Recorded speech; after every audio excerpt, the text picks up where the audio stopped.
Well, good morning, guys. Once again, it is I, the chairman, back with another review of physical media. And I wanted to start off this video with a new arrival that just came in off the boat from England yesterday. Well, not really off the boat, but it seems like it took a boat ride to get here because I had ordered a few weeks ago. And it is a package from Folio Society. And Folio Society are, actually, I'll show you the magazine. Folio Society are publishers of high quality books. They use really nice bindings. They have illustrations, obviously very high quality paper. And so they're kind of like Easton Press in that way. And I had previously bought their Lord of the Rings set. And so they have end of the year sale where you get free shipping if you buy 5 or more books. And their books are expensive to the point where they're like, cheapest is like $60 on up. Like, for example, they're putting out the Song of Ice and Fire books, and each one of those is $200. And yeah, that's rich. That's a bit too rich for me. So I tried to find 5 books that wasn't going to break the bank, but so that I could get the free shipping. And I think I got a pretty good selection. So first off is their new book this year, or one of their new books, and that is Bram Stoker's Dracula. And this is a first edition, new this year, 2021. And so, as is the case with all their books, they have really nice illustrations. Let me see if I can find one.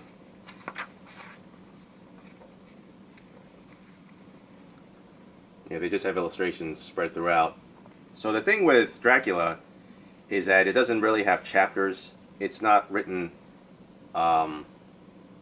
narratively like most novels are. It's written in the form of letters that are exchanged between the characters, or in the form of diary or journal entries.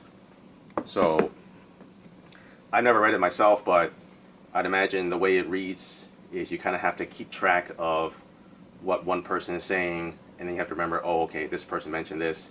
Then in, like, Lucy's letter to Mina, or Mina's letter to Lucy, or Jonathan Harker's diary, he mentions something, and then you have to kind of keep track of it that way. So I guess it's going to be a little bit of a interesting read as to how that's going to work, because you have to, change your mindset as to how to read this book as opposed to other novels which lay things out in a very linear fashion.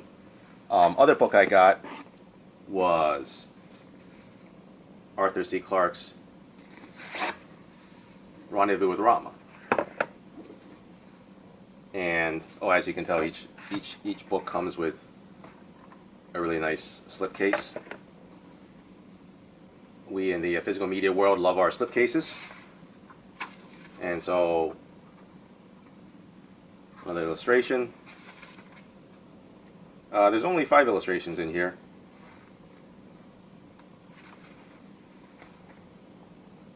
Here's another one. And I've only read Arthur C. Clarke's 2001 series. I haven't read 3001, but I have read 2001, 2010, and 2061.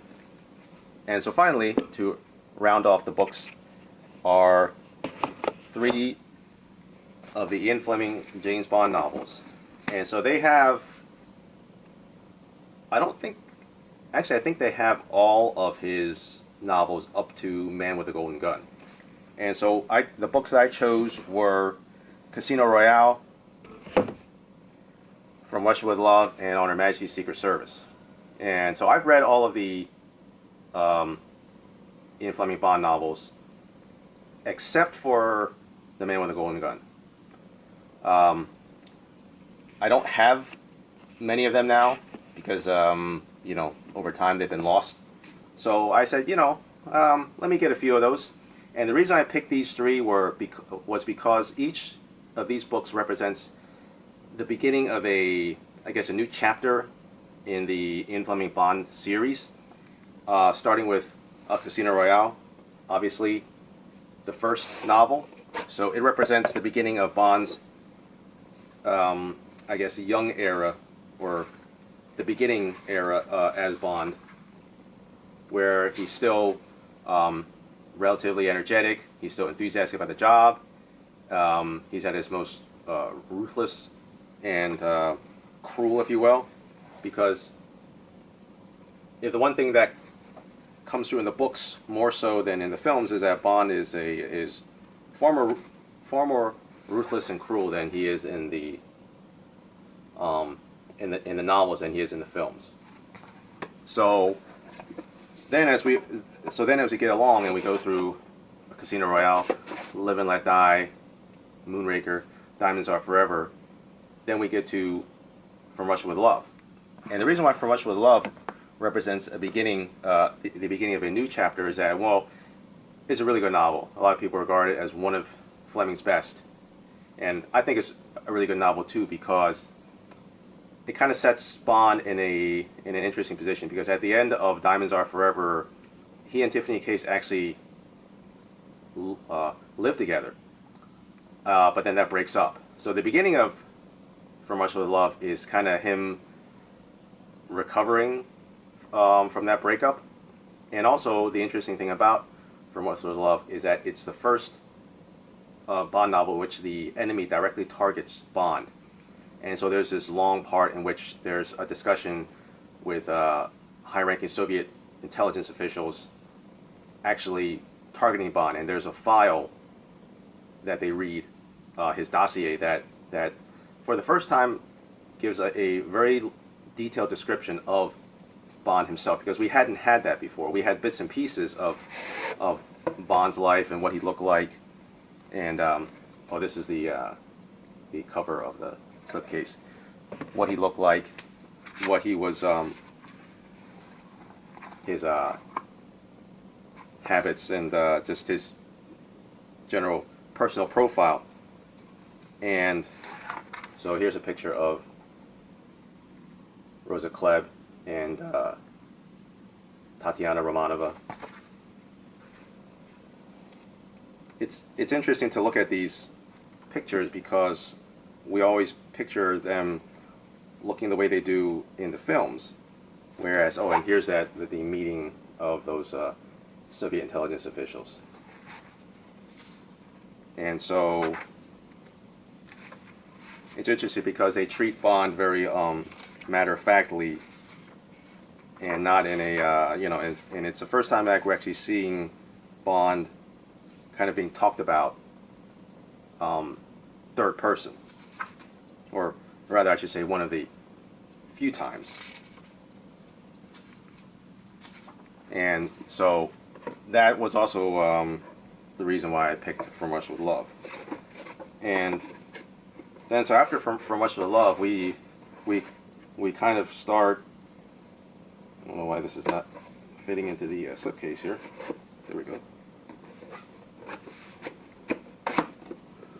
Then we go into his mid-career, where he's getting a little bit more worn out, a little bit more run down, a little bit weary, starting to become weary of the job through Dr. No, and then through Goldfinger, and Thunderball. Now I could have picked Thunderball as the beginning of the next, I guess, era, or the last era, but Thunderball is still kind of the end of that mid period where he's just being sent on assignments. It's not personally targeting him or involving him.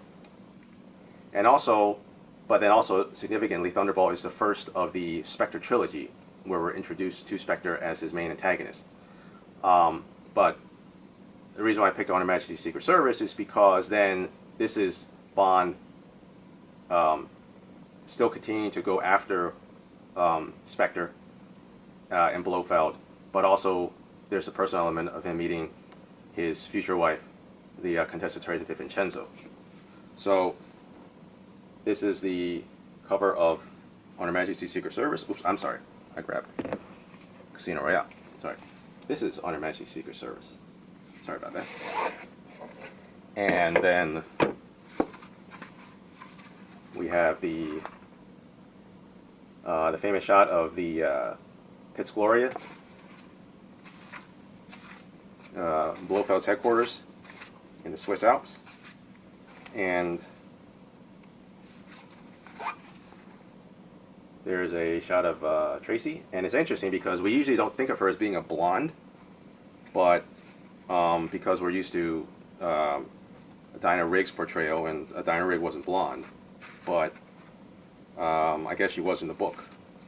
It's obviously, like I said, it's been a long time since I've read the book, so I kind of just replace the images of the characters with what they were in the films. And so here's a really interesting shot. This is Bond when he's disguised as Sir Hilary Grey meeting Blofeld. And this Blofeld sure doesn't look like Blofeld in the film at all, but this is what Blofeld looks like in the books. He's got silver hair, he's thin, his nose is disfigured from syphilis. So it's just another interesting difference between the book and the film. And I'm not really sure why they went with the bald look for Blofeld, at least in You Only Live Twice and On Her Majesty's Secret Service, because Blofeld was never bald. Now in Thunderball, he's described, I believe, if I remember correctly, he's described as having close cropped hair, like really big. Blofeld is a tall man. He's like well over 6 feet. He's much taller than Bond, and he's like huge. He's like Kingpin size in Thunderball. Quite different than what we see in the film. Even though Blofeld's face is obscured, he's kind of portrayed as being a thinner man. Definitely nowhere near as stocky in build as what's in the book. But the thing with Blofeld is that throughout the 3 books, Thunderball, On Her Majesty's Secret Service, and You Only Live Twice, he changes his look completely. He's like a chameleon. So I can kind of understand the quandary that the Bond film producers were under in terms of casting Blofeld, which is why they changed the actor each time, because in the books he really does change his look almost completely each time. So in that sense, I don't blame them for not staying with one actor to play Blofeld, because it would have been far too difficult to ask him to go from being big and stocky with dark black hair to having gray hair, really thin, and then in You Only Live Twice he looks totally different as well.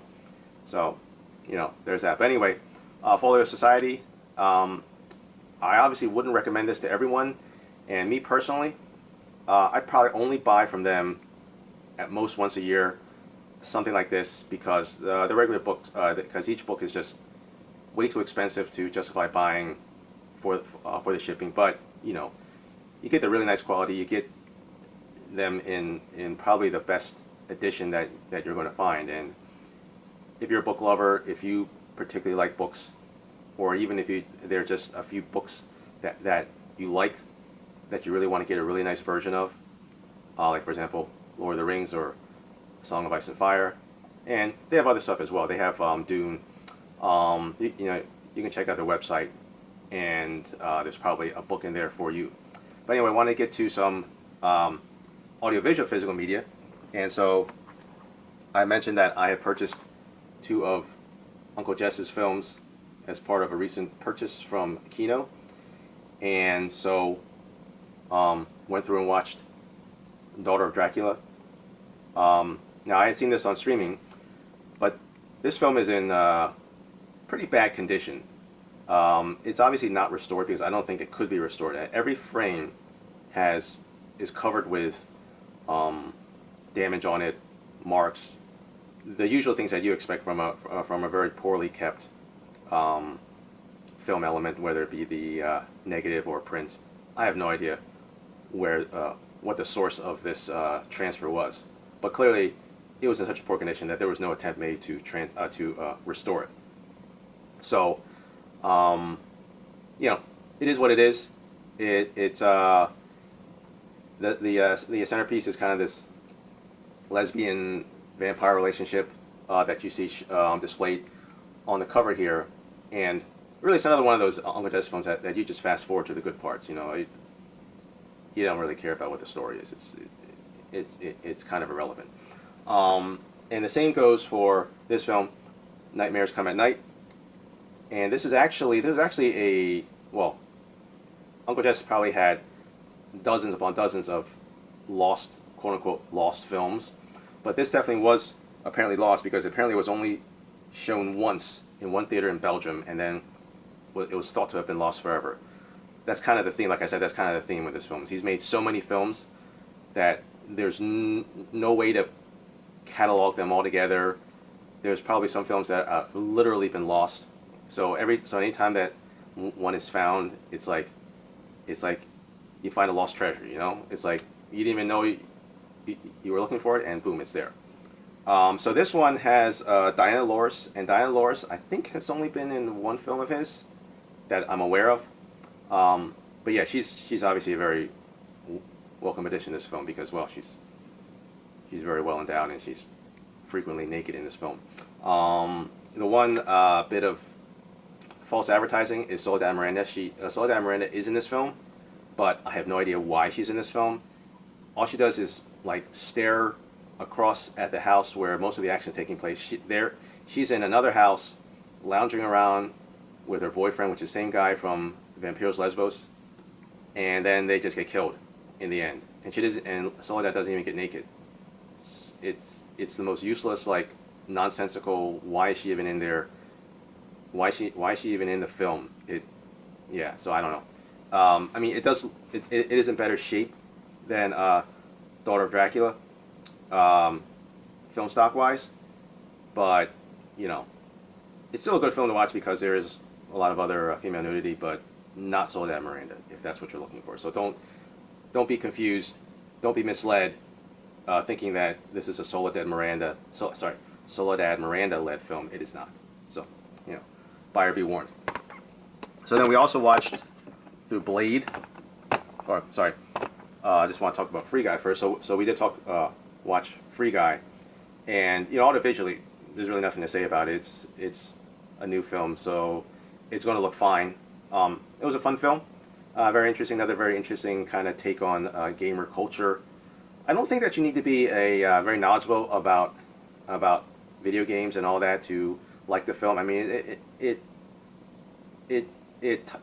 touches upon very basic kind of human tropes, like wanting to be independent, wanting to be free, wanting to not be stuck in your loop.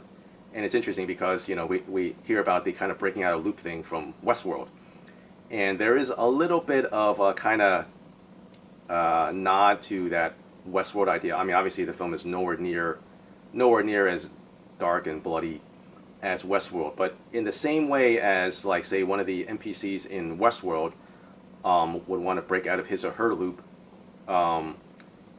Guy in this film, played by Ryan Reynolds, wants to do that as well, because just like in Westworld, where the NPCs, you know, get shot, get beat up, raped, even worse, because it's just a way for the players to, I guess, get their jollies off, you know, to kind of blow some steam off, to engage in their version of the Purge. The Free City game that's shown in this film is kind of the same way, where we as the players are just going in and willy-nilly, not caring, no morals, no ethics. NPC, just shoot them, run them over, don't care. But there's a theme going on in this film of the NPCs kind of banding together, wanting to break out of that loop, and just trying to tell people, hey, you know, this isn't right. This is not right that you guys are just treating us like trash. You know, we have feelings, we're people, we have intelligence. So it was an interesting film from that perspective, and I think anyone could, watching it, can appreciate that theme and not be required to have a lot of video gamer knowledge. Although it's nice that you do, because there are all sorts of little nods and touches to gamer culture, especially online gamer culture. It also has interesting parallels to Ready Player One, but that's for another video. I can go into it. You know, just things I think off the top of my head about how this film is similar to Ready Player One. Not exactly, but in some ways. So, and then so we did watch through Blade, which came out this year on 4K from Warner Brothers. It is obviously the 1990s Warner Brothers adaptation of the Marvel Comics character Blade. And I never watched this film, and after watching this film, I can probably understand why I didn't, because it's probably because this film suffers from a lot of that kind of mid-90s, late 90s action movie stuff, but it's pretty generic. And not only that, but like I said, those films from the mid-90s, late 90s, tended to use CGI very poorly, and there's just some awful visual effects in here, like the scenes where Blade is killing the vampires and they disintegrate, and it's just very, very poor digital effects. Like scenes of when the vampire bosses are being killed and they're being turned into these kind of winged skeleton-looking things. You know, that just looks terrible. So I wouldn't recommend it if you've never seen this film.